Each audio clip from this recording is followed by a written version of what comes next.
आप सुन रहे हैं आध्यात्मिक वार्ता आरजे कमल के साथ रेडियो उड़ान पर।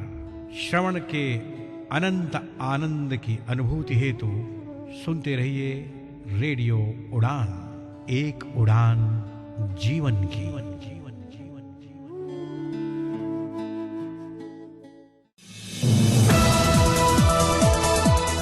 इस कार्यक्रम में भाग लेने वाले प्रतिभागियों के द्वारा दी जाने वाली जानकारी अथवा की जाने वाली चर्चा वास्तविक और काल्पनिक दोनों ही हो सकती हैं। चर्चा के दौरान किसी व्यक्ति के द्वारा दिए गए कथन एवं तथ्य के लिए कार्यक्रम के प्रस्तोता, प्रस्तुतकर्ता अथवा रेडियो स्टेशन प्रत्यक्ष या अप्रत्यक्ष रूप से जिम्मेवार नहीं है।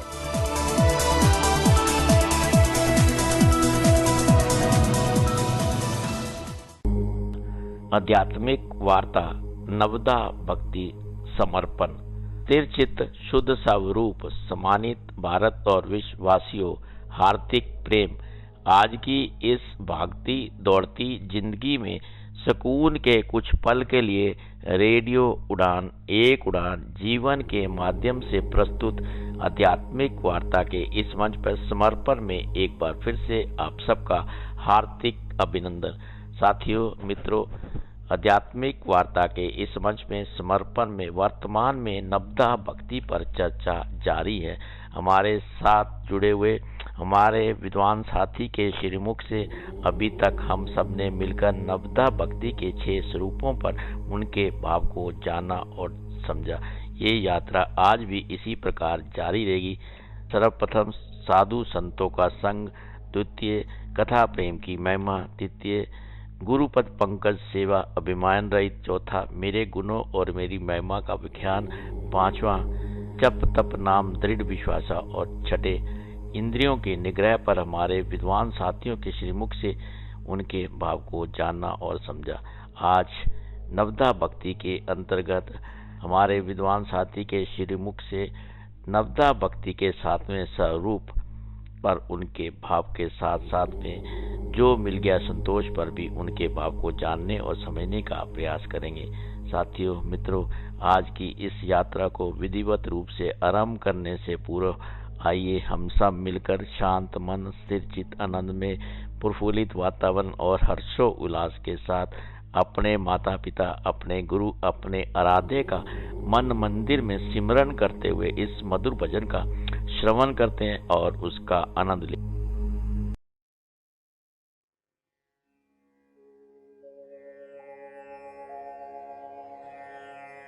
राम है स्वनाम धन्य, राम धन्य नाम, राम को प्रणाम, राम नाम को प्रणाम, राम भजन कर मन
आध्यात्मिक वार्ता के इस मंच पर एक बार फिर से आप सबका दिल की गहराइयों से हार्दिक अभिनंदन।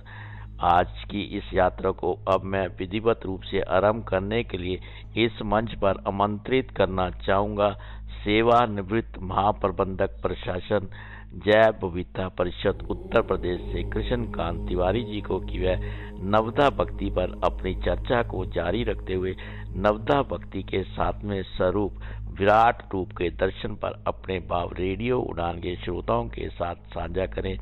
आइए हम सब मिलकर इस मंच पर कृष्णकांत तिवारी जी का दिल की गहराइयों से हार्दिक अभिनंदन करते हैं और उनसे अनुरोध करते हैं कि आज की इस यात्रा को आरंभ करें।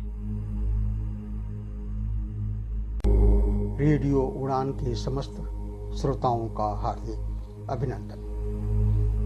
प्रातः स्मरणीय चरण वंदनीय गुरुदेव को समर्पित श्रद्धा सुमन। बात उस कालखंड की है जब संत भक्ति माता शबरी के आश्रम में प्रभु विराजमान है और नवधा भक्ति का उपदेश माता शबरी को दे रहे हैं। आइए हम सब भी उसी भाव से उसे ग्रहण करें। वक्ता के मुख से प्रभु ही अपनी भक्ति की ओर संकेत कर रहे हैं और सुनने वालों के अंतःकरण में शबरी जी जैसी भावना उत्कंठा की भावभूमि होने पर ही उसका आनंद लिया जा सकता है। प्रभु ने नवदा भक्ति के संदर्भ में सबसे पहले सत्संग की महिमा की ओर इंगित किया। प्रभु कहते हैं संतों का संग ही मेरी पहली भक्ति है। तो वस्तुतः श्री रामचरितमानस में संत की महिमा, संत की भूमिका आपको सर्वत्र दृष्टिगोचर होगी और अनेक अनेक दृष्टांतों के द्वारा, उपमाओं के द्वारा गोस्वामी जी ने संत महिमा को प्रतिस्थापित करने का प्रयत्न किया है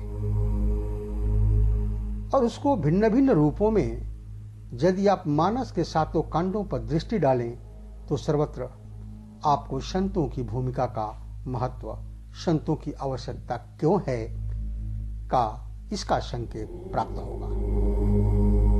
पर आपका ध्यान इस ओर भी गया होगा और जाना भी चाहिए कि भगवान ने जो नवदा भक्ति का उपदेश दिया उसमें संतों का स्मरण 2 बार किया है। अन्य भक्ति के जो स्वरूप हैं वो 1 बार है, कथा का प्रसंग 1 बार, गुरु चरणों की सेवा बस उसका भी उल्लेख, भगवान के गुणानुवाद का गायन इसी तरह से भी, इसी तरह 4वीं, 5वीं व 6वीं में साधनाओं की भिन्नता का वर्णन पाएंगे। पर पहली भक्ति के बाद भगवान जब 7वीं भक्ति का निरूपण करते हैं तो फिर उन्होंने संतों की महिमा का स्मरण किया और एक नए रूप में किया। उन्होंने कहा, 7वें सममोहि मैं जग देखा। मेरी 7वीं भक्ति ही यही है कि सारे संसार में व्यक्ति मेरा दर्शन करे और मुझ में ही सारे विश्व का दर्शन करे, हरि व्यापक सर्वत्र समाना। और उसके साथ साथ एक बात जो जोड़ना प्रभु ने आवश्यक समझा और उसमें उन्होंने यह कहा कि संत को मेरी अपेक्षा भी अधिक श्रेष्ठ मानना चाहिए। एक नई बात, पहली भक्ति में तो केवल इतनी मात्र है कि पहली भक्ति संतों का संग है, पर 7वीं भक्ति में कहते हैं 7वें सममोहि मैं जग देखा, मोते संत अधिक करी लेखा।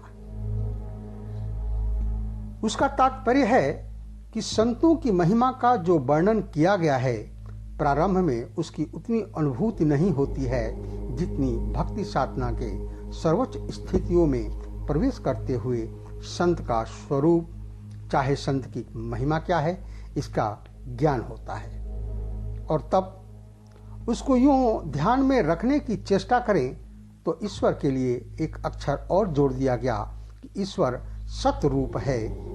ऐसा बार बार कहा गया कि ये जो सत्य रूपी ईश्वर है वो कहाँ रहता है? तो इसका तो एक ही उत्तर सारे ग्रंथों में और ग्रंथों में दिया गया है, और उत्तर यह है कि वह ब्रह्म जो है सत चेतन घन आनंद राशि, वह सत है, चेतन है और समस्त आनंदों का राशि है। तो उसकी व्याख्या के रूप में यो कहें कि सत का अर्थ है सत कहिए जो विनशय नाही। सत का तात्पर्य है जिसका कभी विनाश नहीं होता, जो पहले भी था, अब भी है, भविष्य में भी रहेगा, वह मानो सत्य है। और चित्त शब्द का तात्पर्य है चित्त चैतन्य सकल घट माही। चित्त का अभिप्राय है जो समस्त प्राणियों में चेतना के रूप में विद्यमान है, वह मानो चित्त है। और उसके साथ जो आनंद शब्द है उसका तात्पर्य है आनंद निशिदिन रही आनंदा ताते नाम सच्चिदानंदा। तो ऐसा जो सच्चिदानंद घन है, बार बार उसका नाम इसी रूप में लिया गया। और वह सच्चिदानंद जो है वह समस्त प्राणियों के हृदय में विराजमान है। तो अब सत्य विराजमान है, संत हमारे आपके हृदय में है, तो अंतःकरण में ये जो सच्चिदानंद ब्रह्म विराजमान है, जीव उसका अंश है। ईश्वर अंश जीव अविनाशी चेतन अमल सहज सुख राशि। तब फिर यह विरोधाभास क्यों? और इस विरोधाभास के मिटाने का उपाय क्या है? तो इसके लिए बड़ा सरल सा दृष्टांत यूं है कि किसी शिष्य ने गुरु से प्रश्न किया कि आप कहते हैं कि सच्चिदानंद ब्रह्म हृदय में विराजमान है, पर है तो उसका अनुभव क्यों नहीं होता? उस समय तो गुरुदेव मौन रह गए। दूसरे दिन उसी शिष्य के सामने, और जो निरंतर निकट रहने वाला शिष्य था, सेवक था, उसको आज्ञा दिया कि लोहे की डिबिया में जो पारस पत्थर रखा है उसे ले आओ।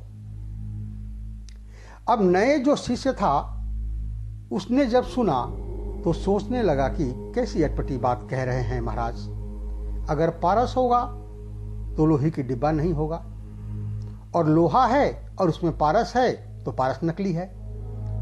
लोहा और पारस कैसे एक साथ हो सकता है? लेकिन जब गुरुदेव ने बुलाया और वो शिष्य लेकर आया तो दिखाई पड़ा कि जो डिब्बा है वह लोहे की है, लेकिन उसे जब खोला तो उसमें एक पतले से कागज में एक पत्थर लिपटा हुआ था, और उस छोटे से पत्थर पर जो कागज लिपटा हुआ था उसे हटाते ही वह जो लोहे का डब्बा था वो सोने का हो गया।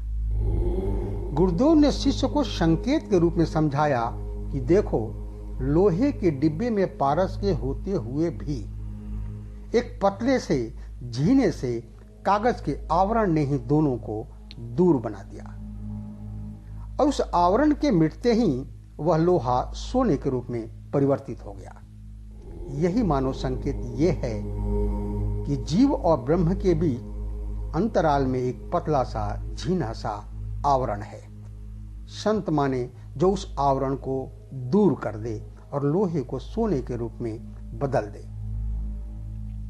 पर वो आवरण इतने निकट होते हुए भी यह ईश्वर के लिए कहा गया, निकट रह सबसे अधिक कौन है? ईश्वर। और दूर सबसे अधिक कौन है? ईश्वर। तो ऐसा कहा गया, वह दूर भी है और सबसे अधिक निकट भी। और है तो निकट, पर व्यक्ति को दूरी का अनुभव प्रतीत हो रहा है। कहा है निकट, पर अंतराल में एक आवरण है, और उसी आवरण के लिए एक शब्द चुना गया, माया। और यही संकेत मानस व अन्य ग्रंथों के विभिन्न प्रसंगों में ये जो माया शब्द है, उस माया की बड़ी व्यापक व्याख्या की गई कि हरि व्यापक सर्वत्र समाना। मैंने पहले भी निवेदन किया है, किसी और संदर्भ में पुनः दोहराता हूं। जयंत के पीछे भगवान ने बाण लगाया, सब जगह गए, ब्रह्मलोक, शिवलोक, इंद्रलोक, किसी ने बैठने को भी नहीं कहा। जहां जाएं वहां परेशानी, बाण पीछे लगा है। इंद्र शरण नहीं दे रहे, ब्रह्मा भी शरण नहीं दे सके, शिव जी ने भी मना कर दिया। राखी को सकई राम कर द्रोही। पर विधि हरि हर कपि कोविद बानी, कहत साधु महिमा सकुचानी। तभी संत का आगमन होता है नारद जी के रूप में। नारद देखा पिकल जयंता, लागी दया कोमल चित संता। नारद जी को दया लगी। संतों का चित्त कोमल होता है। अरे अरे जयंत, ठहरो ठहरो, कहां जा रहे हो? यद्यपि जयंत ने नारद जी से शरण नहीं मांगी थी, क्योंकि जयंत सोच रहे थे जब शिव जी शरण नहीं दे रहे थे, ब्रह्मा जी व इंद्र ने भी शरण नहीं दिया, तो ये जो सामान्य महात्मा हैं, पर उन्हें संत महिमा का बोध नहीं है। नारद जी ने कहा, अरे अरे जयंत, कहां जा रहे हो? जयंत ने कहा, कोई ठिकाना होता तो बताते, कहां जा रहे हैं? अब तो बाण जहां ले जाए वहीं जा रहे हैं। सारे ठिकाने चले गए, अब तो बाण जहां ले जाए वहीं जा रहे हैं। अच्छा, नारद जी ने कहा, यह बताओ, यह बाण तुम्हारे पीछे क्यों पड़ा? जयंत ने कहा, यह बाण कोई वरदान देने के लिए पीछे पड़ा है, प्राण लेने के लिए पीछे पड़ा है। नारद जी बोले, जयंत, मुझे नहीं लगता ये बाण प्राण लेने के लिए पीछे पड़ा है। जयंत बोला, क्यों? नारद जी बोले, अगर ये बाण प्राण लेने के लिए पीछे पड़ा होता तो ये तुम्हें शिवलोक, ब्रह्मलोक, इंद्रलोक तक जाने देता, बीच में ही मामला साफ कर देता। हाँ महाराज, यह भी आप ठीक कह रहे हैं। फिर तो यह दूसरी मुसीबत शुरू हो गई। कैसे? यह प्राण भी नहीं लेता, पीछा भी नहीं छोड़ता। नारद जी बोले, देखो, मरना माया से मुक्ति नहीं है, काया से मुक्ति भले ही हो। इसलिए यह बाण प्राण भी नहीं लेता, पीछा भी नहीं छोड़ता। शरीर छोड़ने के बाद भी माया पीछा नहीं छोड़ती।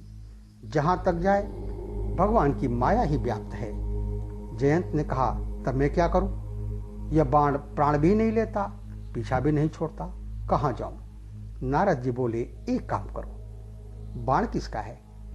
कहा, भगवान का। बोले, जिनका बाण है उन्हीं की शरण में जाओ, उनके बाण से वो ही त्राण दिला सकते हैं, और कोई उपाय नहीं, और कोई उपाय नहीं। जयंत ने कहा, अगर भगवान ने पूछ लिया, अगर शरण में आना था तो भागे क्यों? और भाग ही गए तो अब शरण में क्यों आए? नारद जी बोले, अगर वे पूछें शरण में आना था तो भागे क्यों, तो कह देना, प्रभु आपका प्रभाव देखना था, इसलिए भागा, चारों तरफ आपका प्रभाव देख लिया। अच्छा, शरण में क्यों आ गए? बोला, अब आपका स्वभाव देखना है, इसलिए शरण में आ गए। प्रभु छाड़े करी छोह, बड़ा सार्थक शब्द है छोह। भगवान ने छोह किया, कृपा करी, और जयंत बच गए और वो भगवान की शरण में आ गए। हनुमान जी यही कहते हैं, नाथ जीव तब माया मोहा, सो निस्तरई तुम्हारे ही छोहा। तो संत की बड़ी महिमा है। तो सचमुच जयंत भगवान की शरण में चला गया। मानो जो काल चक्र से निरंतर आक्रांत जीव है, जो अपनी रक्षा के लिए निरंतर भाग रहा है, संत उसको भगवान की शरणागति की प्रेरणा देते हैं। संत जब क्रोध करता है तो भगवान को नीचे उतारता है, मानो अवतार के लिए प्रेरित करता है। प्रभु आप आइए, जीव की समस्याओं का समाधान आप स्वयं कीजिए, जिससे जीव जो है आपके चरित्र के द्वारा, आपके लीलाओं के द्वारा सीख सके। समुद्र के किनारे हनुमान जी कहने लगे, जामोन जी, अब बस मैं जा रहा हूं। चित्रकूट पर्वत को उखाड़ लाता हूं, रावण को मार डालूंगा, सारी सेना को मार डालूंगा, और पर्वत लेकर के श्री किशोरी जी को ले आऊंगा। कह तो गए, लेकिन जरा सोचने लगे, क्या मैंने यह सही कहा? जामोन जी से उन्होंने पूछा, आप बताइए कि मुझे क्या करना है? बोले, इतना ही करना, सीता जी को देखकर आकर के समाचार दे दो। जब रावण को मारकर सीता जी को लाना है और हनुमान जी कार्य कर सकते हैं तो फिर इतनी झंझट बढ़ाने की आवश्यकता है क्या? जामोन जी ने कहा, तुम विचार करके देखो, भगवान यदि चाहते तो न चाहने पर रावण सीता जी का हरण कर सकता है। इसलिए ऐसा कार्य मत कर दो कि रामायण ही समाप्त हो जाए।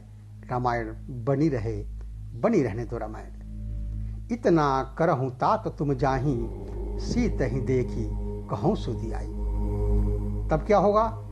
तब निज भुज बल राजीव नयना, कौतुक लागी संग कपिसेना। गोस्वामी जी कहते हैं कि कपिसेन संघ संघारी निशिचर, राम सीत ही आनी है, त्रैलोक्य पावन सुजसु सुर मुनि नारदादि बखानी है। जो सुनत गावत कहत समुझत, परम पद नर पावही, रघुबीर पत पाथोज मधुकर, दास तुलसी गावही। तो पहली भक्ति है संत का संग। एक महात्मा हुए हमारे वृंदावन में बहुत पहले, संत माधव दास जी। वे एक बार कुछ समय के लिए श्री जगन्नाथपुरी में रहे। माधव दास जी अपनी मस्ती के महात्मा, सदा भगवान के भाव में मग्न रहने वाले, आनंद में रहने वाले। निजानंद मस्ती में मैं झूमता हूँ, कहाँ कौन कैसे न मैं पूछता हूँ। खिले हैं जबाने में कुल रंग बिरंगे, मिसाले भंवर होके मैं गुंजता हूँ। गुजिस्ता जबाने में थे कर्म जितने, उन्हें ज्ञान होली में मैं फूंकता हूँ।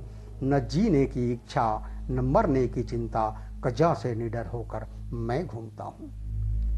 मिली जिनसे बेहद है ये निगाहें, पकड़ उनके कदमों को मैं चूमता हूँ। हुआ मुक्त सबसे बड़ी खुशनसीबी, फकीरी खजाने को मैं लूटता हूँ।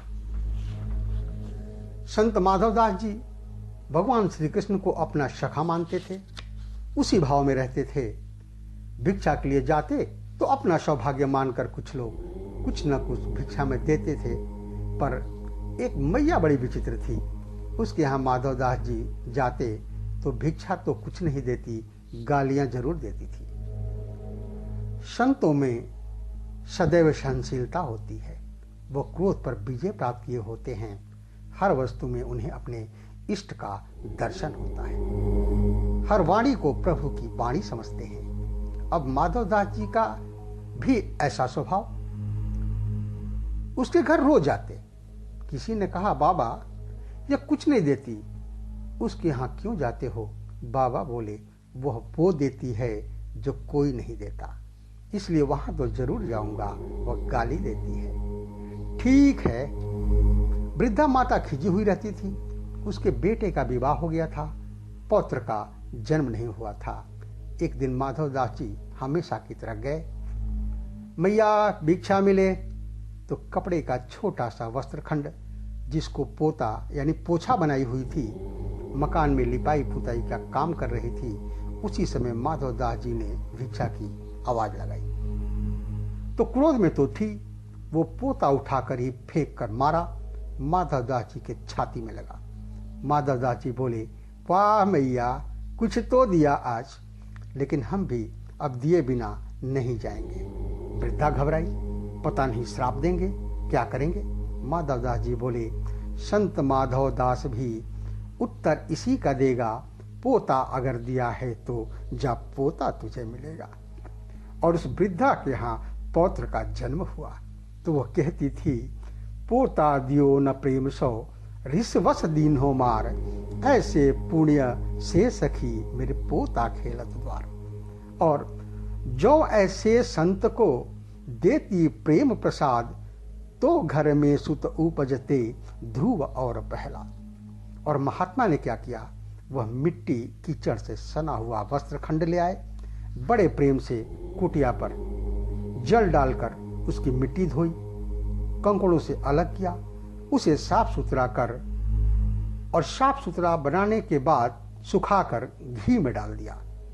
घी में डालकर जब वह बिल्कुल सरस हो गया, तब उसे फाड़कर बत्ती बनाई और दिया जलाया, और दिए के प्रकाश में भगवान का दर्शन होने लगा। क्या बात है, वाह। वस्त्रखंड कहता था क्या बात है, और वो वस्त्रखंड कहता था कि धन्य है सतपुरुषों का संग, बदल देता जीवन का रंग। धन्य है सतपुरुषों का संग, बदल देता जीवन का रंग। पोता वे रोता थपड़ा, जहाँ रक्त और पीव, चौके में फेरा जाता, मरते थे लाखों जीव, मरते थे लाखों जीव। आ गया जीवन से तंग, धन्य है सतपुरुषों का संग, बदल देता जीवन का रंग। धन्य है सतपुरुषों का संग। स्वच्छ बनाकर गुरु ने मुझको दीना घृत में डाल, इसी तरह हरि मंदिर पहुंचा, देखा ठाकुर द्वार। बन गया पूजा का अर्धंग, धन्य है सतपुरुषों का संग, बदल देता जीवन का रंग। धन्य है सतपुरुषों का संग। और अब झूला करो आरती, ऊपर गरुड़ करे गुणगान।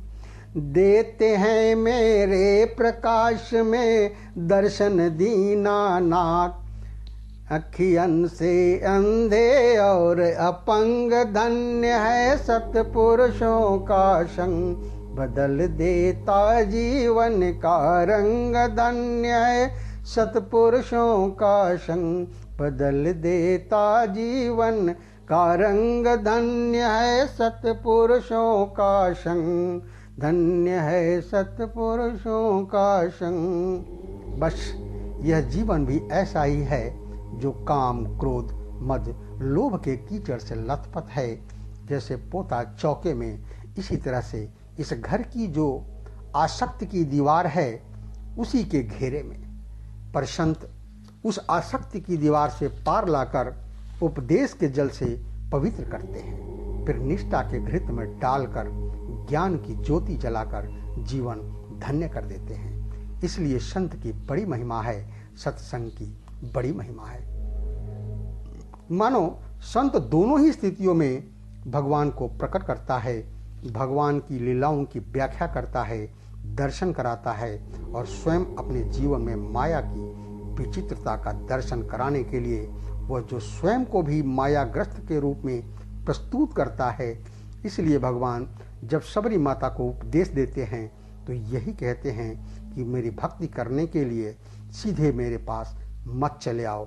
इसलिए प्रथम भगति संत न कर शंका। एक संत कहा करते थे, जगत में आनंद आए, संपत्ति आए, विपत्ति आए, प्रत्येक पल में भगवान की कृपा रूप का दर्शन करो।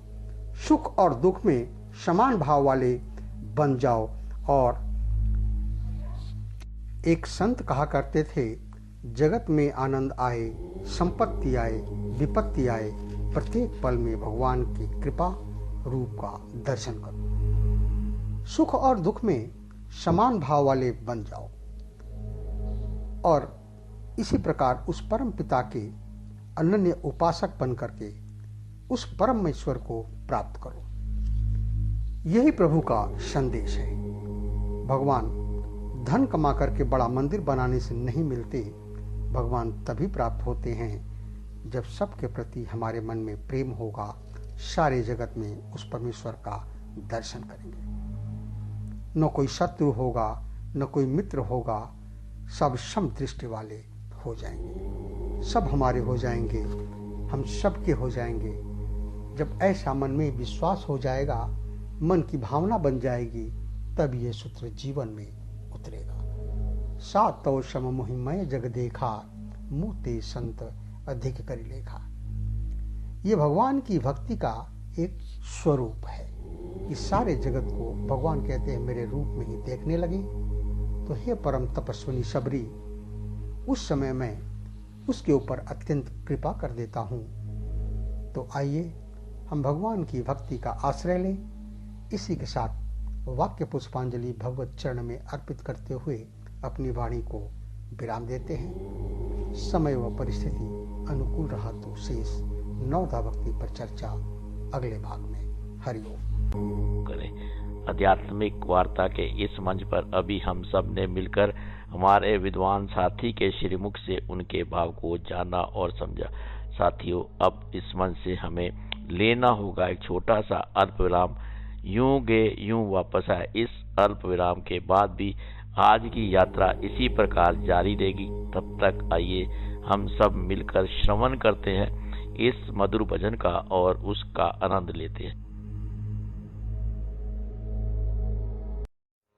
नमोस्तुते नमोस्तुते नमोस्तुते नमोस्तुते महालक्ष्मी नमोस्तुते नमस्तेस्तु महामाये श्रीपीठे सुरपूजिते शंखचक्र गदाहस्ते महालक्ष्मी नमोस्तुते नमोस्तुते नमोस्तुते महालक्ष्मी नमोस्तुते नमस्ते गरुडारूढे कोलासुरभयङ्करि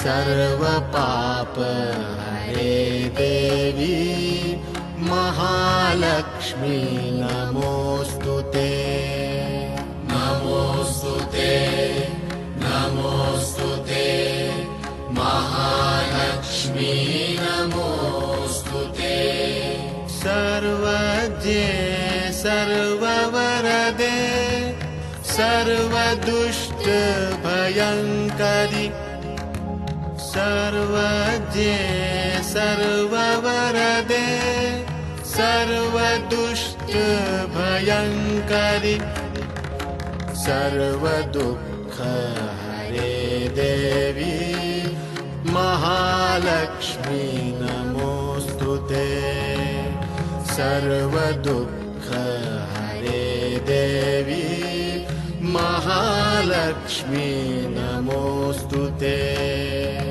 नमोस्तुते नमोस्तुते महालक्ष्मी नमोस्तुते सिद्धिबुद्धिप्रदे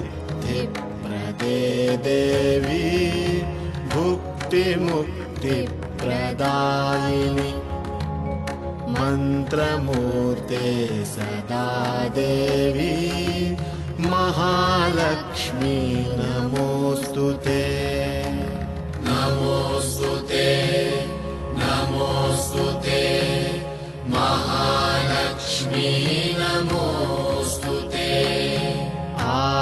आद्यन्तरहिते देवी आद्यशक्ते महेश्वरी योगजे योगसम्भूते महालक्ष्मी नमोस्तुते नमोस्तुते नमोस्तुते महालक्ष्मी नमोस्तुते स्थूलसूक्ष्म महारौद्रे महाशक्ते महोदरे स्थूलसूक्ष्म महारौद्रे महाशक्ते महोदरे महापाप हरे देवी महालक्ष्मी नमोस्तुते महापाप हरे देवी महालक्ष्मी नमोस्तुते नमोस्तुते नमोस्तुते महालक्ष्मी नमोस्तुते पद्मासनस्थिते देवी परब्रह्म स्वरूपिणी परमेशी जगन्मातर महालक्ष्मी नमोस्तुते नमोस्तुते नमोस्तुते महालक्ष्मी नमोस्तुते श्वेतांबरधरे देवी नानालंकारभूषिते जगत्स्थिते जगन्मातर महालक्ष्मी नमोस्तुते नमोस्तुते नमोस्तुते महालक्ष्मी नमोस्तुते।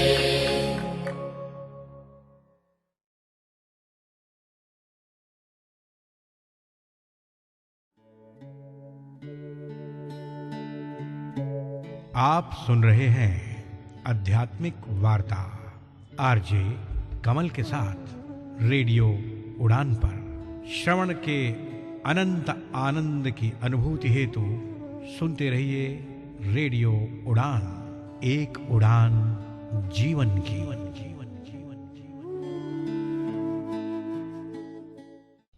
आइए मित्रा ज्योति के साथ सशक्तिकरण की दुनिया को कीजिए अनलॉक। डिजिटल साक्षरता, रोजगार के अवसर और उच्च शिक्षा सहायता जैसी परियोजनाओं के साथ 34 वर्षों के अनुभव का लाभ उठाएं। मधु सिंघल के नेतृत्व में मित्रा ज्योति दृष्टिबाधितों के लिए मार्ग प्रशस्त करती है। डिजिटल साक्षरता, रोजगार और उच्च शिक्षा की परियोजनाओं के साथ जीवन बदल देती है। आपके लिए मित्रा ज्योति खोल सकती है स्वतंत्रता के द्वार। अधिक जानकारी के लिए विजिट करें www.mitrajyoti.org पर या फिर कॉल करें 08022587623 पर। तो आज ही मित्रा ज्योति से जुड़े और अपनी स्वतंत्रता का मार्ग प्रशस्त करें।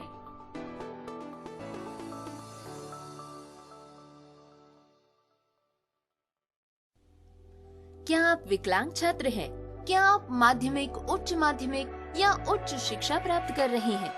क्या आप शिक्षा तक पहुंच में चुनौतियों का सामना कर रहे हैं? तो आपकी कठिनाइयों को दूर करने आ गया है NCPEDP Bajaj Finserv scholarship program. ये प्रोग्राम आपको देगा फीस, सहायक उपकरण और ट्रांसपोर्टेशन के लिए वित्तीय सहायता और साथ ही शिक्षकों, छात्रों और पेरेंट्स के लिए भी कैपेसिटी बिल्डिंग वर्कशॉप्स। तो अपने एजुकेशनल ड्रीम्स को वास्तविकता में बदले। NCPEDP Bajaj Finserv scholarship program Uttar Pradesh और महाराष्ट्र में विकलांग छात्रों का समर्थन करने के लिए डिजाइन किया गया है। ये शिक्षा तक पहुंच के लिए आवश्यक संसाधन प्रदान करता है। आवेदन के लिए आज ही संपर्क करें 7303944839 पर या ईमेल आईडी है bfsp.ncpedp@gmail.com। अधिक जानकारी के लिए www.ncpedp.org को विजिट करें। NCPEDP Bajaj Finserv scholarship program, जो बनाता है विकलांग छात्रों की शैक्षिक प्रगति को सशक्त और देता है बढ़ावा समावेशन को। करती है फिल्में हमारा मनोरंजन, चाहे हो वो एक्शन। और जब ये 2.5 किलो का हाथ किसी पर पड़ता है ना, तो आदमी उठता नहीं, उठ जाता है।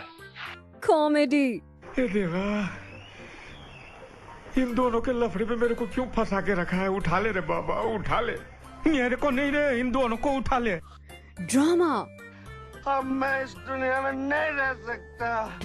गाँव वालों, तुमको मेरा आखिरी सलाम, गुड बाय। सस्पेंस। रोमांस। कुछ कुछ होता है राहुल, तुम नहीं समझोगे। या थ्रिलर। मिलिए भामरी एंड पुनीत को शनिवार रात 8 बजे और रविवार दोपहर 3 बजे शो बॉम्बे टॉकीज में। और सुनिए उनसे एक फिल्म की कहानी, वो भी 1 घंटे के अंदर, सिर्फ और सिर्फ रेडियो उड़ान पर, जो है अ फ्लाइट ऑफ लाइफ।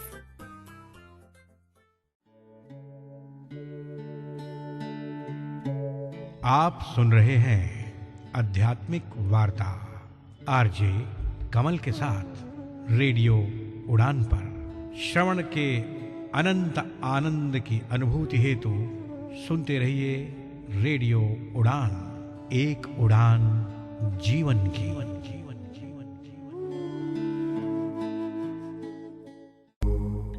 अल्प विराम के बाद आध्यात्मिक वार्ता के इस मंच में समर्पण में आज की यात्रा नवदा भक्ति पर जारी है।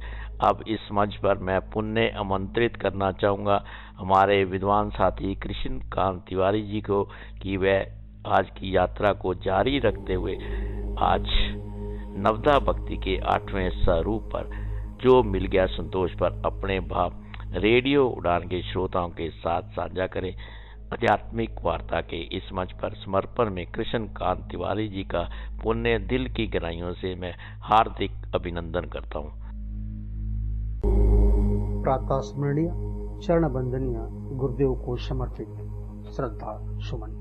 पूज्य चरण श्रद्धेय प्रबुद्ध संत जन, वंदनीय विद्वज्जन, भगवत चरण कमलानुरागी बंधुओं, श्रद्धामयी माताओं व बहनों, आप सभी के प्रति मैं भगवत भाव से सादर प्रणाम करता हूँ। प्रसंग उस कालखंड की है जब संत भक्ति माता शबरी के आश्रम में प्रभु विराजमान हैं और वे नवदा भक्ति का उपदेश माता शबरी को दे रहे हैं। आइए हम सब भी उसी भाव से उसे ग्रहण करते हैं। वक्ता के मुख से प्रभु ही अपनी भक्ति की ओर संकेत कर रहे हैं और सुनने वालों के अंतःकरण में शबरी जी जैसी भावना, उत्कंठा की भावभूमि होने पर ही उसका आनंद लिया जा सकता है। प्रभु ने नवदा भक्ति के संदर्भ में सबसे पहले सत्संग की महिमा की ओर इंगित किया। प्रभु कहते हैं, संतों का संग ही मेरी पहली भक्ति है। तो वस्तुतः श्री रामचरितमानस में संत की महिमा, संत की भूमिका आपको सर्वत्र दृष्टिगोचर होगी और अनेक अनेक दृष्टांतों के द्वारा, उपमाओं के द्वारा गोस्वामी जी ने संत महिमा को प्रतिस्थापित करने का प्रयत्न किया है और उसको भिन्न भिन्न रूपों में यदि आप मानस के सातों कांडों पर दृष्टि डालें तो सर्वत्र आपको संतों की भूमिका का महत्व, संतों की आवश्यकता क्यों है का इसका संकेत प्राप्त होगा। पर आपका ध्यान इस ओर भी गया होगा, जाना भी चाहिए कि भगवान ने जो नवदा भक्ति का उपदेश दिया उसमें संतों का स्मरण 2 बार किया। संत का तात्पर्य किसी जाति से, किसी देश या वेश से नहीं, अपितु संतत्व तो हृदय की वस्तु है। और श्री रामचरितमानस में यह कहा गया है कि ऐसा कोई देश नहीं, ऐसा कोई काल नहीं और ऐसा कोई व्यक्ति नहीं जिसके लिए संत सुलभ न हो। अन्य भक्ति के जो स्वरूप हैं वो एक बार है कथा का प्रसंग, एक बार गुरु चरणों की सेवा, बस उसका भी उल्लेख, भगवान के गुणानुवाद का गायन, इसी तरह चौथी, 5वीं, 6वीं व 7वीं भक्ति में साधनाओं की भिन्नता का वर्णन पाएंगे। दंडकारण्य की भूमि में जहाँ ऐसा विरोधाभास दिखाई देता है वैसा अन्यत्र दृष्टिगोचर नहीं होता। यदि उसमें महर्षि अगस्त्य निवास करते हैं तो वहीं पर खरदूषण और त्रिशिरा भी रहते हैं। अगर वहां पर लंकेश्वर रावण की भगनी शूर्पणखा रहती है तो वहीं पर भक्तिमती माता शबरी भी रहती है। यह जो विलक्षण भूमि है, जिस भूमि में भगवान राम का जनक नंदनी माता सीता से वियोग हुआ और वियोग के पश्चात भगवान श्री राम जनक नंदनी के क्षोभ में जब आगे की ओर प्रस्थान करते हैं तो वहां भक्ति माता शबरी का आश्रम है। शबरी भावना और भक्ति की साकार विग्रह है। श्री रामभद्र का उन्होंने आंसुओं से स्वागत किया, चरण पखारे, कंद मूल फल अर्पित किए और प्रभु उन फलों का स्वाद लेते हुए बार बार सराहना करते हैं कि ऐसे फल तो इससे पहले कभी नहीं मिले। भगवद गीता के एक 9वें अध्याय के 26वें श्लोक में ऐसा वर्णन आता है कि पत्रम पुष्पम फलम तोयम यो मे भक्त्या प्रयच्छति। जो भक्त भक्ति भाव से मुझे पत्र, पुष्प, फल, जल आदि अर्पित करता है, मैं उसे पवित्र मन और भक्ति भाव से अर्पित की गई भेंट को स्वीकार करता हूँ। भगवान ने कहा कि अभी तक 3 बार ही मुझे भोजन मिला।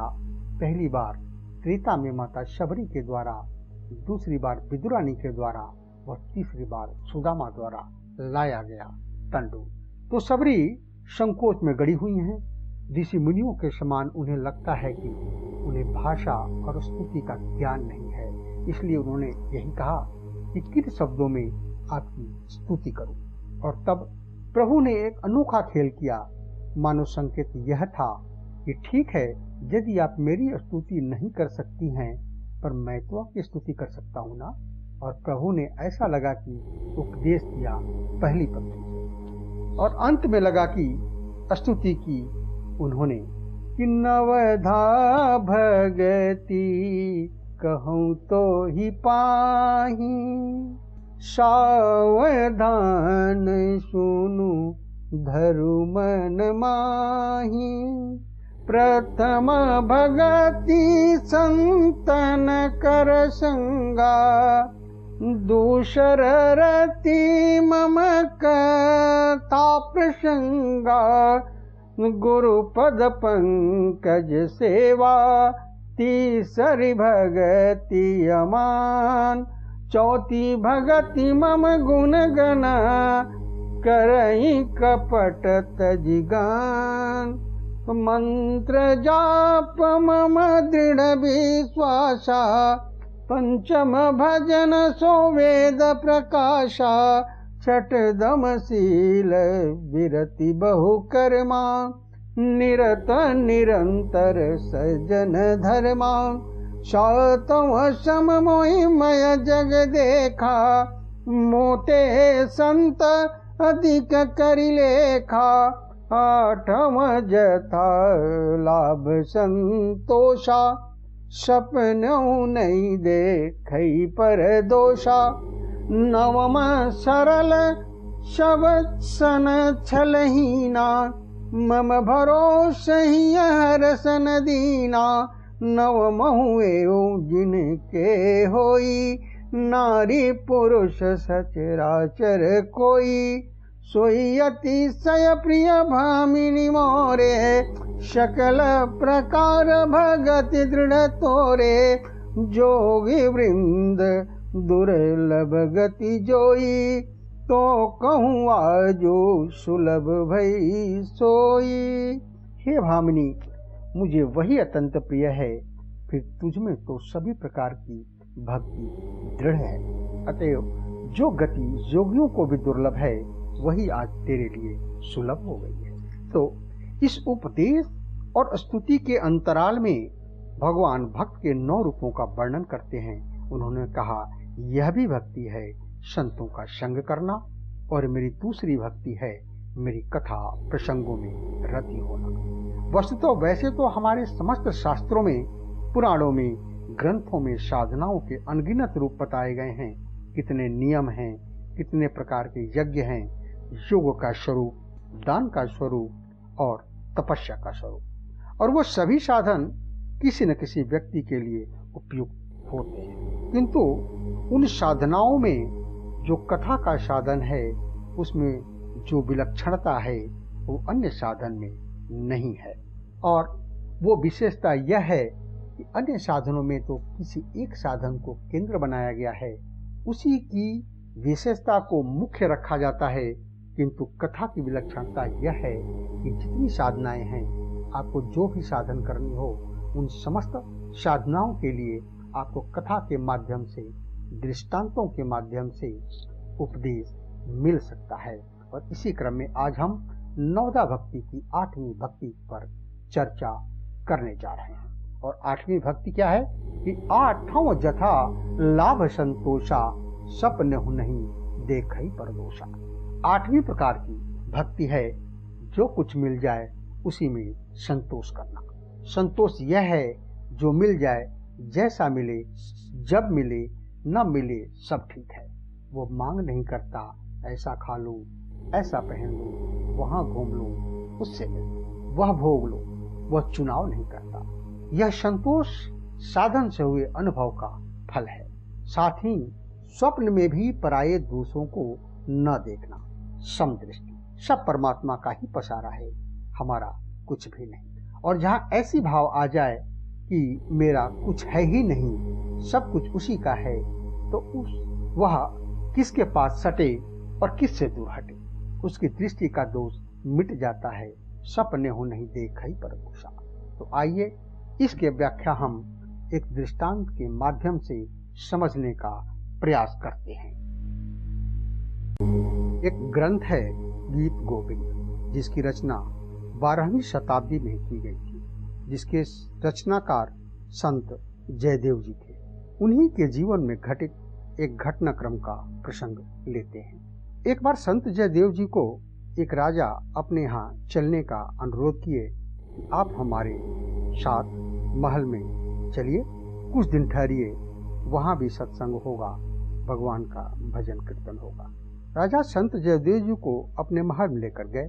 राजा की प्रसन्नता को देखकर जयदेव जी महीनों तक उनके महल में रुके, और जब चलने की बेला आई तो राजा ने पूछा, महाराज क्या सेवा करूं, भेंट में उपहार स्वरूप क्या दूं? संत ने कहा, राजन कोई गृहस्थ तो हूं नहीं कि आपसे धन दौलत मांगू, मुझे कुछ नहीं चाहिए। जयदेव जी कहते हैं, राजन द्रव्य दान दीजय वहाँ जहाँ करे कल्याण, त्यागी को धन दान है माहुर मृत्यु समान। धन का वहाँ दान करना चाहिए जहाँ उसकी आवश्यकता हो। विरक्त और त्यागी को अगर आप धन देंगे तो वह विरक्त के लिए क्या होगा, जहर की तरह होगा, क्योंकि धन आएगा और धन ही ऐसा है जो माया के बंधन में बांधता है। जिसके पास है वो भी दुखी है, जो उसकी कामना में बैठा है वो भी दुखी है। लेकिन जिसके पास नहीं है और पाने की कामना भी नहीं है, वही एक दुनिया में सुखी है बस। बाकी जिसके पास नहीं वो दुखी, जिसके पास पाने की कामना है वो दुखी। सुखी सिर्फ वही है जिसके पास है भी नहीं और पाने की इच्छा भी नहीं, लालसा भी नहीं। लेकिन राजा ने हट करके एक बहुमूल्य हीरा संत जयदेव जी को उनके मना करने के बावजूद भी स्नेहपूर्वक हट करके संत जयदेव जी को दिया। और जब राजा ने जयदेव जी को वो हीरा दिया, उस वक्त उस सभा में 4 ठग चोर भी बैठे हुए थे। उन्होंने राजा द्वारा संत को बहुमूल्य हीरा देते हुए देख लिया, और जब जयदेव जी चले तो वे चारों उनके पीछे पीछे चल दिए। संत जयदेव जी जब उस राज्य के सीमा से बाहर पहुंचे तो उसके आगे घनघोर जंगल था। जैसे ही जयदेव जी जंगल में प्रवेश किए, उन चारों ठगों ने उनके ऊपर आक्रमण कर दिया। उनसे वो बहुमूल्य हीरा तो छीना ही, और दुष्ट प्रवृत्ति के होने के कारण संत जयदेव जी के हाथ व पैर के एक एक उंगली को काट दिया। और इतना ही नहीं, क्रूरता की हद कि संत किसी को बता न दें तो उन्हें पास ही में स्थित एक कुएं में डाल दिया। किस्मत को देखिए, कुएं में अधिक जल नहीं था, जिसके कारण और चोट नहीं लगी। कुएं में एक किनारे पर पत्थर पड़ा था, उसी पर बैठ गए। अब एक पैर व एक हाथ की उंगली कटी हुई है, रक्त बह रहा है। अकेले कुएं के अंदर उस वीरान जंगल में उस पत्थर के ऊपर बैठकर करुणा भाव से भगवान की स्तुति करने लगे। मैं तेरा तू मेरा राम, कोटि कोटि सह तुम्हें प्रणाम। मैं तेरा तू मेरा राम, कोटि कोटि सह तुम्हें प्रणाम। मैं तेरा तू मेरा राम, कोटि कोटि सह तुम्हें प्रणाम। मैं तेरा तू मेरा राम, कोटि कोटि सह तुम्हें प्रणाम। असरण शरण दया के धाम, मुझे भरोसा आप कराम। असरण शरण दया के धाम, मुझे भरोसा आप कराम। करुणा कर अपना लो राम, अपना दास बना लो राम। करुणा कर अपना लो राम, अपना दास बना लो राम। मैं तेरा तू मेरा राम, कोटि कोटि सह तुम्हें प्रणाम। मंगल भवन मंगल हरि, मंगल भवनय मंगलहारी, उमा सहित जहि जपत पुरारी, उमा सहित जहि जपत पुरारी। मैं तेरा तू मेरा राम, कोटि कोटि सह तुम्हें प्रणाम। चारों ओर निराशा हो जब, शेष न कोई आशा हो जब, चारों ओर निराशा हो जब, शेष न कोई आशा हो जब, तब फिर बोलो यही नाम, तब फिर बोलो यही नाम। मैं तेरा तू मेरा राम, कोटि कोटि सह तुम्हें प्रणाम। मैं तेरा तू मेरा राम, कोटि कोटि सह तुम्हें प्रणाम। जीते जी तक जग का नाता, इसके बाद न कोई निभाता। जीते जी तक जग का नाता, इसके बाद न कोई निभाता। अंत समय में आता काम, अंत समय में आता काम।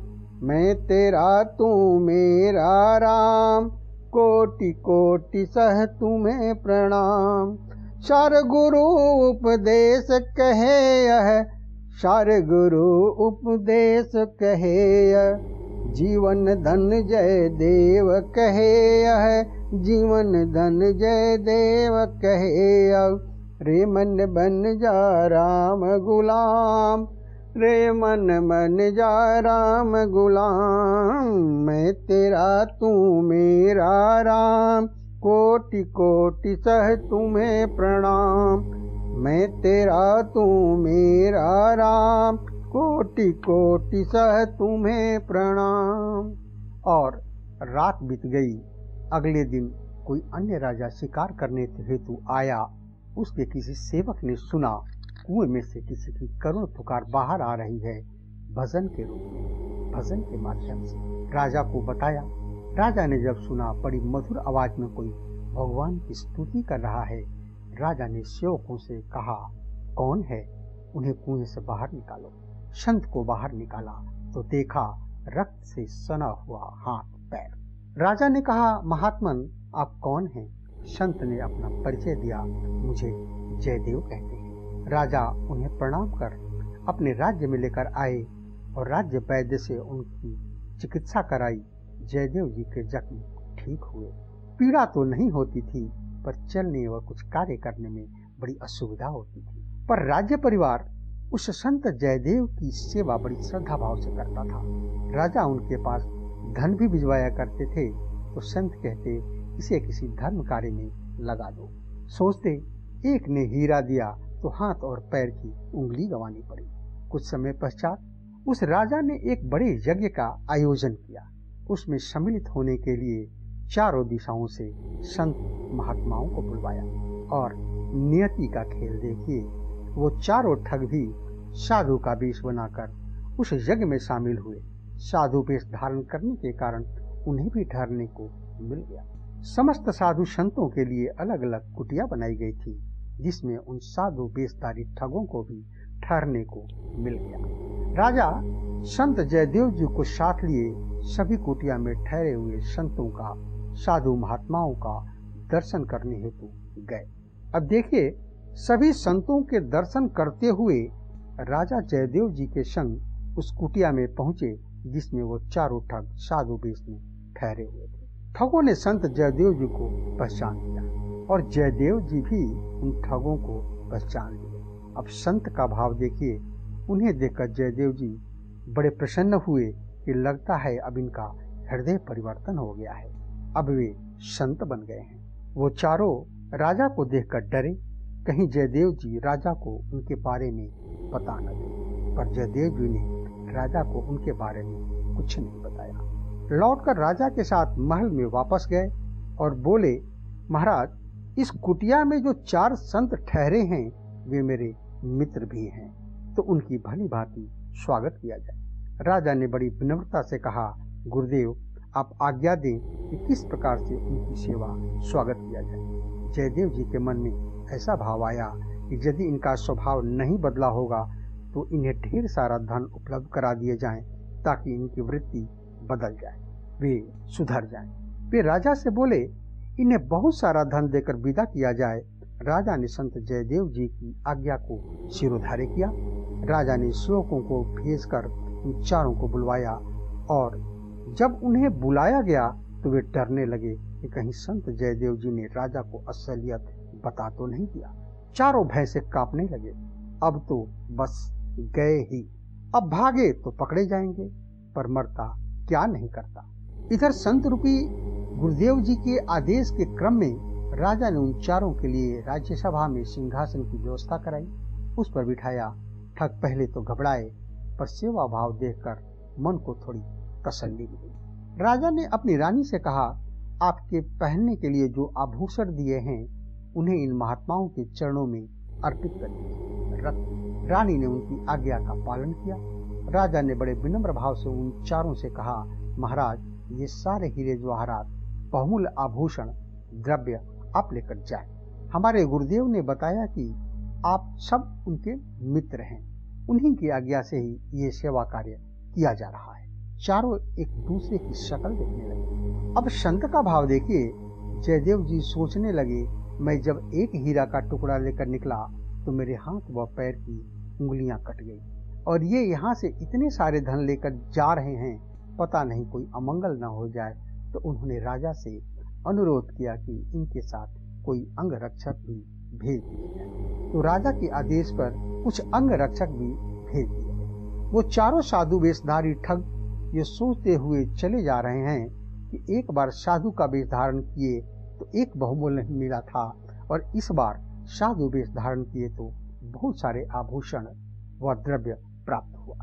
जंगल के रास्ते वो चले जा रहे हैं। रास्ते में एक अंगरक्षक ने उनसे सवाल किया, बस यूं ही, महाराज, आप सब बचपन से ही साधु बन गए थे या अब जाकर बने हैं? और हमारे राजा साहब के जो गुरु जी हैं उनसे आप लोगों की दोस्ती कैसे हुई? बस जानने की उत्सुकता है। छद्म वेशधारी साधुओं ने बताया कि हमारे दोस्ती का एक कारण है, क्योंकि ये सब दुष्ट प्रवृत्ति के थे, अतः इतनी आसानी से इनकी प्रवृत्तियां जाने वाली नहीं थी। अब यहाँ भी अंगरक्षकों द्वारा पूछे जाने पर एक नई कहानी गढ़ दी कि ये तुम्हारे राजा का जो गुरु है वो ढोंगी बाबा है। हम चारों एक राजा के यहाँ उच्च पद पर कार्यरत थे, और ये तुम्हारे राजा का गुरु बना बैठा है, वो उस राजा के यहाँ रानियों के अंतःपुर में सेवक था।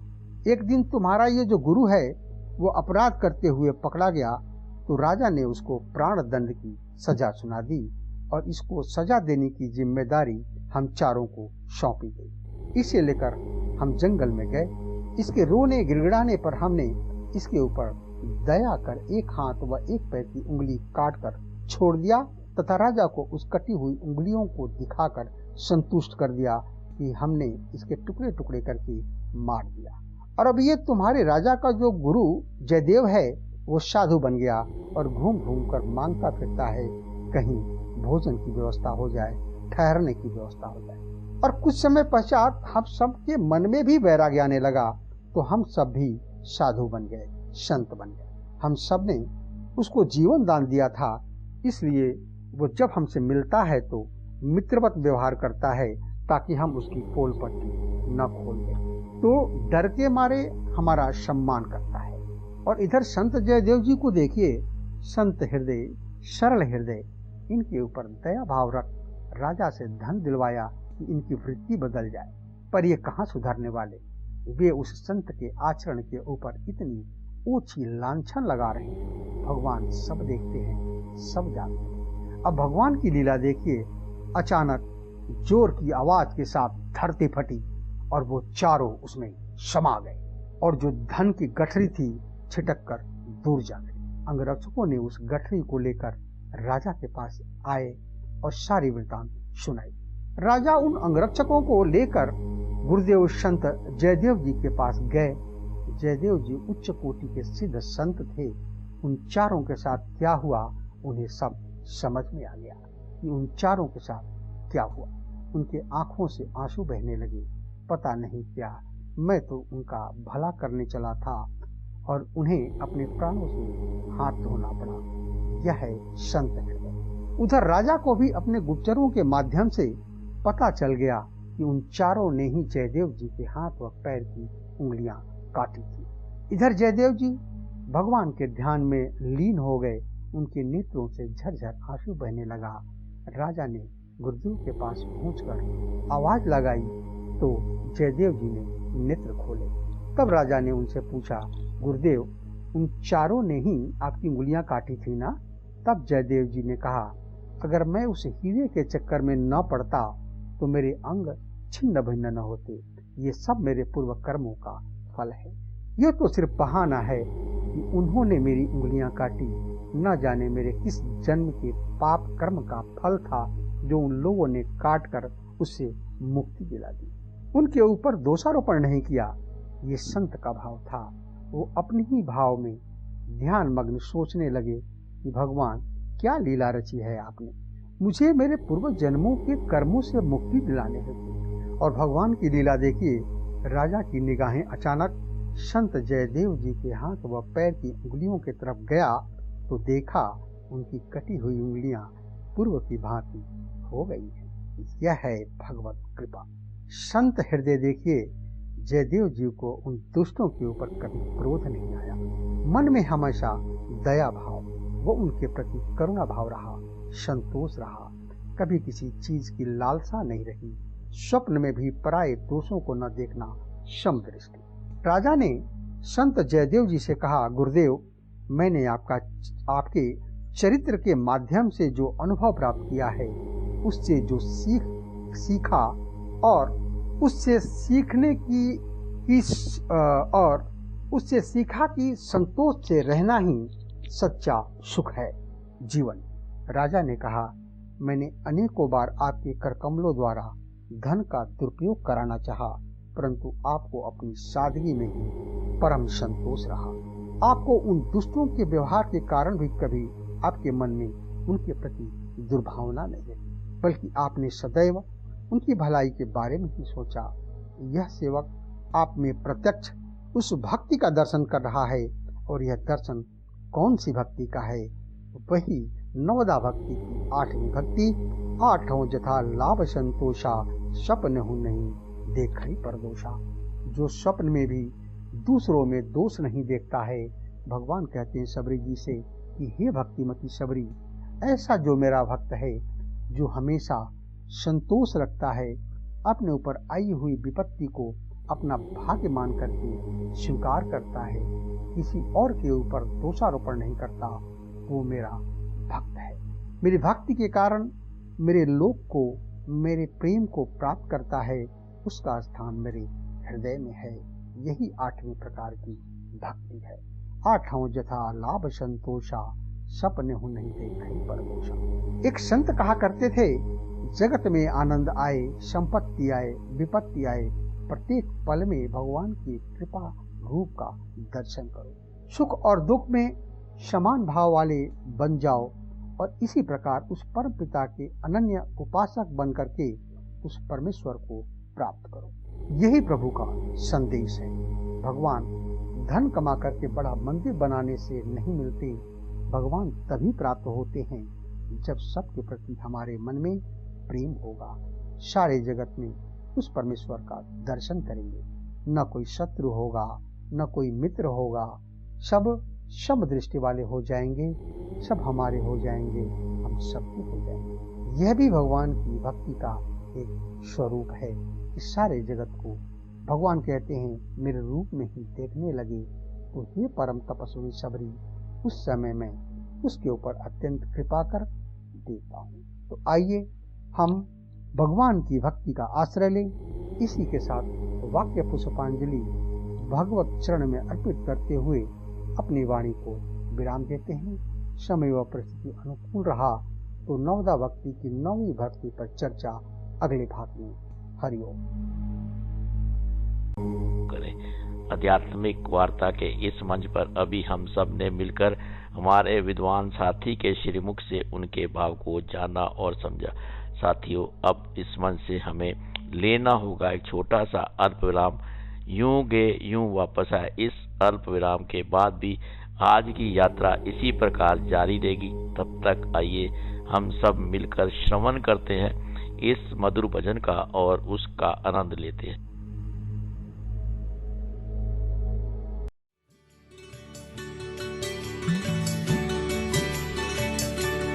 हरे कृष्णा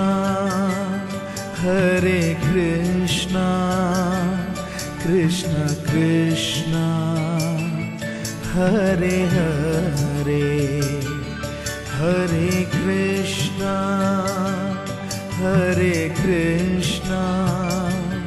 कृष्ण कृष्ण हरे हरे, हरे कृष्णा कृष्ण कृष्ण हरे हरे, हरे कृष्णा कृष्ण कृष्ण हरे हरे, हरे राम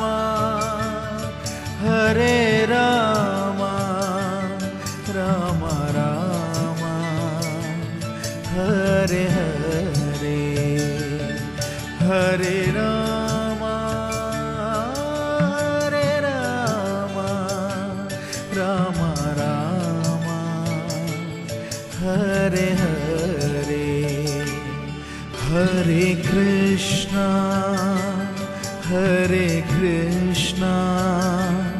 कृष्ण कृष्ण हरे हरे, हरे कृष्णा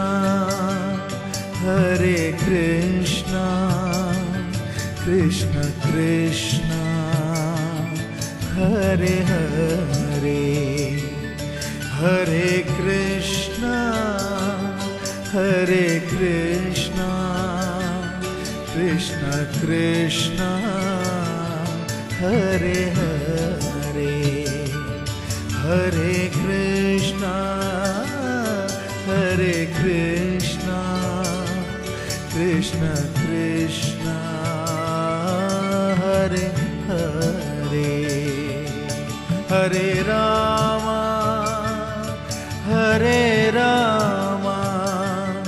राम राम हरे हरे, हरे राम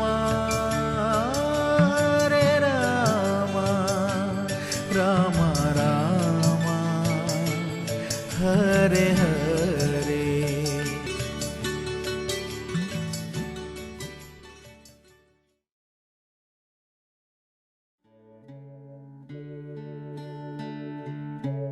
आप सुन रहे हैं आध्यात्मिक वार्ता आरजे कमल के साथ रेडियो उड़ान पर। श्रवण के अनंत आनंद की अनुभूति हेतु सुनते रहिए रेडियो उड़ान, एक उड़ान जीवन की।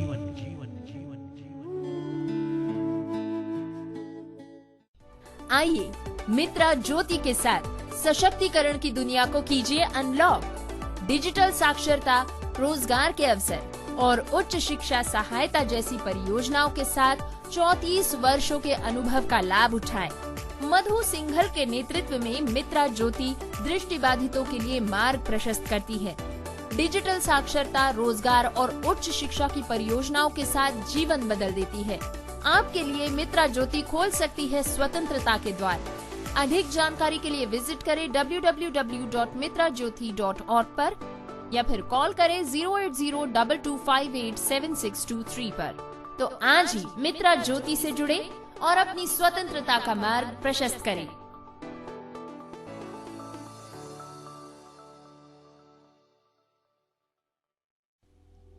क्या आप विकलांग छात्र हैं? क्या आप माध्यमिक, उच्च माध्यमिक या उच्च शिक्षा प्राप्त कर रहे हैं? क्या आप शिक्षा तक पहुंच में चुनौतियों का सामना कर रहे हैं? तो आपकी कठिनाइयों को दूर करने आ गया है NCPETP Bajaj Finserv scholarship program. ये प्रोग्राम आपको देगा फीस, सहायक उपकरण और ट्रांसपोर्टेशन के लिए वित्तीय सहायता। और साथ ही शिक्षकों, छात्रों और पेरेंट्स के लिए भी कैपेसिटी बिल्डिंग वर्कशॉप्स। तो अपने एजुकेशनल ड्रीम्स को वास्तविकता में बदले। NCPDP Bajaj Finserv scholarship program Uttar Pradesh और महाराष्ट्र में विकलांग छात्रों का समर्थन करने के लिए डिजाइन किया गया है। ये शिक्षा तक पहुंच के लिए आवश्यक संसाधन प्रदान करता है। आवेदन के लिए आज ही संपर्क करें 7303944839 पर या ईमेल आईडी है bfsp.ncpdp@gmail.com। अधिक जानकारी के लिए www.ncpdp.org को विजिट करें। NCPDP Bajaj Finserv scholarship program, जो बनाता है विकलांग छात्रों की शैक्षिक प्रगति को सशक्त और देता है बढ़ावा समावेशन को। करती है फिल्में हमारा मनोरंजन, चाहे हो वो एक्शन। और जब ये 2.5 किलो का हाथ किसी पर पड़ता है ना, तो आदमी उठता नहीं, उठ जाता है। कॉमेडी। हे देवा, इन दोनों के लफड़े पे मेरे को क्यों फंसा के रखा है? उठा ले रे बाबा, उठा ले। मेरे को नहीं रे, इन दोनों को उठा ले। ड्रामा। अब मैं इस दुनिया में नहीं रह सकता। गाँव वालों, तुमको मेरा आखिरी सलाम। Good bye. सस्पेंस। रोमांस। कुछ कुछ होता है राहुल, तुम नहीं समझोगे। या थ्रिलर। मिलिए भामरी एंड पुनीत को शनिवार रात 8 बजे और रविवार दोपहर 3 बजे शो बॉम्बे टॉकीज में। और सुनिए उनसे एक फिल्म की कहानी, वो भी 1 घंटे के अंदर, सिर्फ और सिर्फ रेडियो उड़ान पर, जो है अ फ्लाइट ऑफ लाइफ।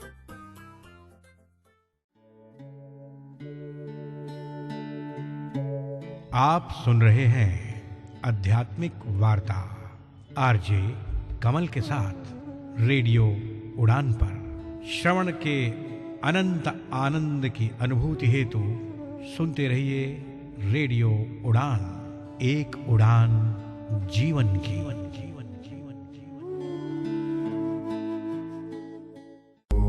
अल्प विराम के बाद आध्यात्मिक वार्ता के इस मंच पर समर्पण में आप सबका दिल की गहराइयों से हार्दिक अभिनंदन। ये कार्यक्रम रेडियो उड़ान, एक उड़ान जीवन के माध्यम से आपके हमसफर कमल द्वारा प्रस्तुत किया जा रहा है। आइए अब मैं आपके साथ नैतिक मूल्यों पर अपने कुछ भाव को साझा करने का प्रयास करता हूँ। साथियों, मित्रों, जीवन के अंदर हमें कभी भी शॉर्टकट नहीं अपनाना चाहिए। हमें सफलता को अर्जित करने के लिए सही तरीकों का इस्तेमाल करते हुए, धैर्य के साथ, अपने विवेक के साथ निर्णय लेते हुए आगे की सीढ़ियों को तय करना चाहिए। हमारा आचरण, हमारा व्यवहार शुद्ध होना चाहिए। इसके साथ साथ में हमें अपने साथ रहने वाले उन कर्म प्राणियों पर भी कभी क्रोध, अहंकार, गुस्सा नहीं करना चाहिए। हमें जीवन के अंदर उतावलापन से भी बचना चाहिए।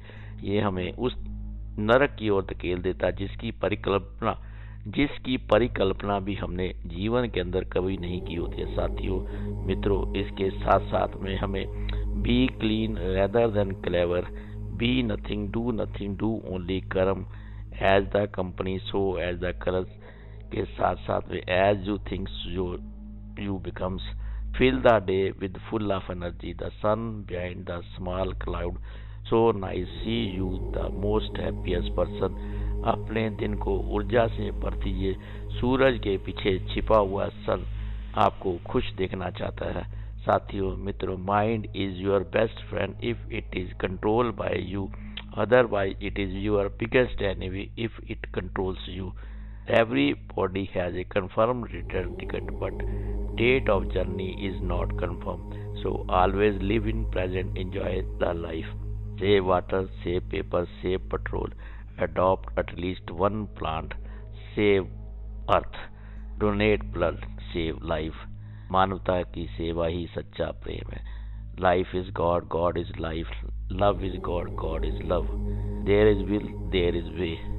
हमें अपने साथ रहने वाले अपने सभी कर्म प्राणियों के साथ सहजता के साथ, धीरे के साथ, अहंकार रहित होकर अपने जीवन की उस गाड़ी को हमें आगे बढ़ाना है, जिसके लिए हमें उस परमपिता परमात्मा ने अपने अंश के रूप में मृत्यु लोक की इस भूमि पर भेजा है। साथियों, मित्रों, आध्यात्मिक वार्ता के इस मंच पे समर्पण में आज का सफर बस यहीं तक। साथियों, मित्रों, आज का ये कार्यक्रम आपको किस प्रकार लगा, इस पर अपने भाव, अपने विचार आप हमें हमारी वेबसाइट www.radioudan.com के माध्यम से फीडबैक फॉरम में जाकर भेज सकते हैं। इसके साथ साथ आप हमारी मेल आईडी mail@radio.com के जरिए भी भेज सकते हैं। साथ में आप मुझे मेरी पर्सनल मेल आईडी पर भी संपर्क करके अपने भाव, अपने विचार, अपने ज्ञान, अपने अनुभव, अपनी पसंद नापसंद पर अपने विचार बेबाक तरीके से लिख सकते हैं। आपके द्वारा भेजे हुए विचार, सुझाव, आपके ज्ञान, आपकी पसंद नापसंद को मैं इस कार्यक्रम में शामिल करने का प्रयास करूंगा, ताकि इस कार्यक्रम को आपके साथ और बेहतर तरीके से साझा कर सकूं। आप मुझे मेरी पर्सनल मेल आईडी KAIS1703262@gmail.com के मैं दोबारा रिपीट करता हूँ।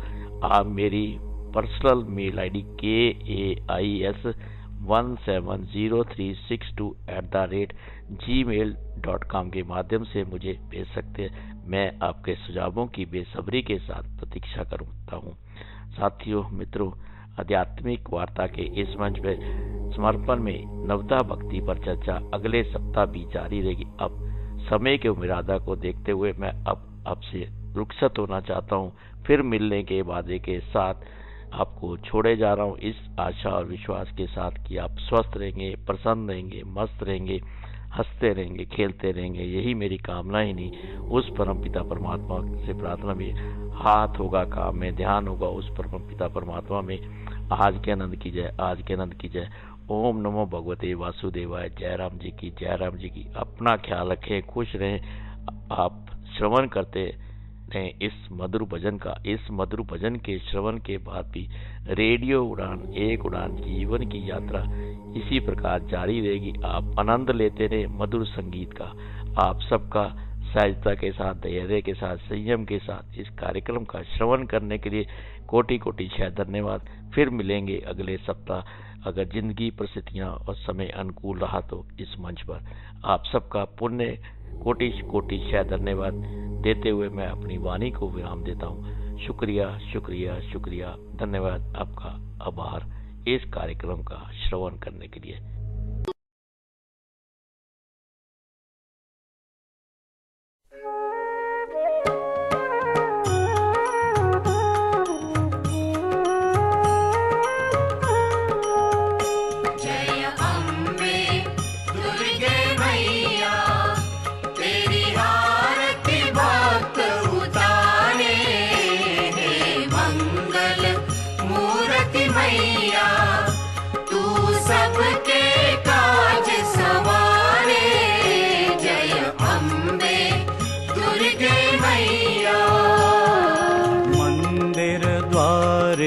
आ गए बालक नर नारी,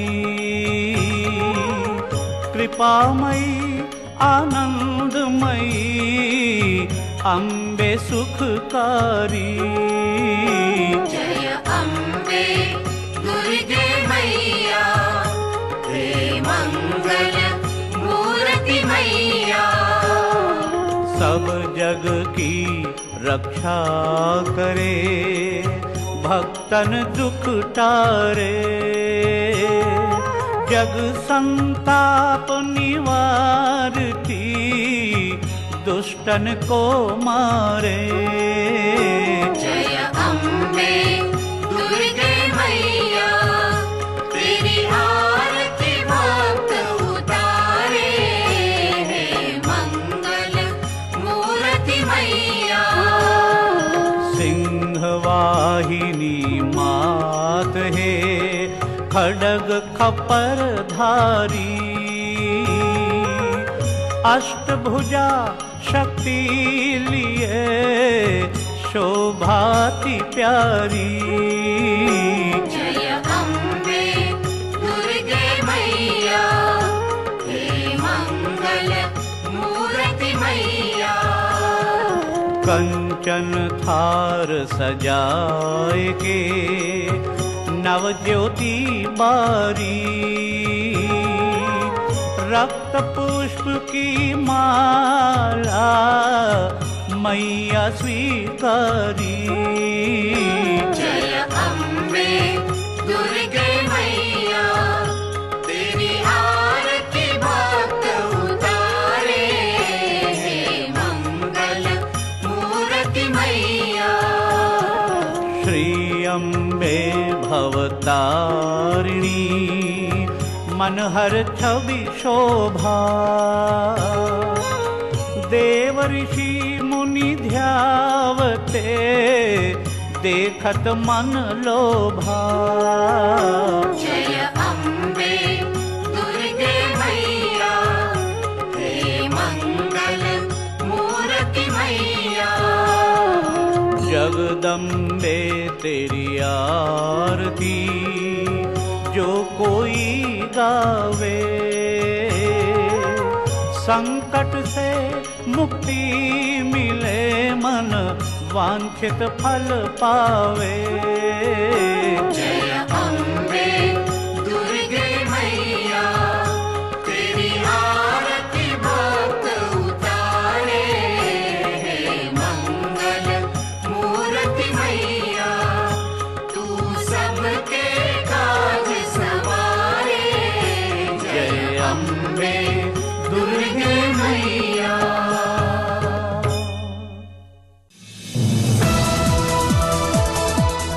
इस कार्यक्रम में भाग लेने वाले प्रतिभागियों के द्वारा दी जाने वाली जानकारी अथवा की जाने वाली चर्चा वास्तविक और काल्पनिक दोनों ही हो सकती हैं। चर्चा के दौरान किसी व्यक्ति के द्वारा दिए गए कथन एवं तथ्य के लिए कार्यक्रम के प्रस्तोता, प्रस्तुतकर्ता अथवा रेडियो स्टेशन प्रत्यक्ष या अप्रत्यक्ष रूप से जिम्मेवार नहीं है।